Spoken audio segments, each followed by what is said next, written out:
je zbirka stare i rijetke građe knjižnice Filozofskog fakulteta.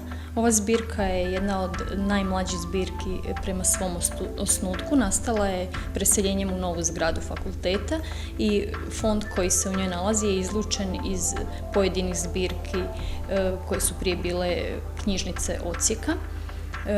Jedna od naša najstarija knjiga je iz 1567. godine.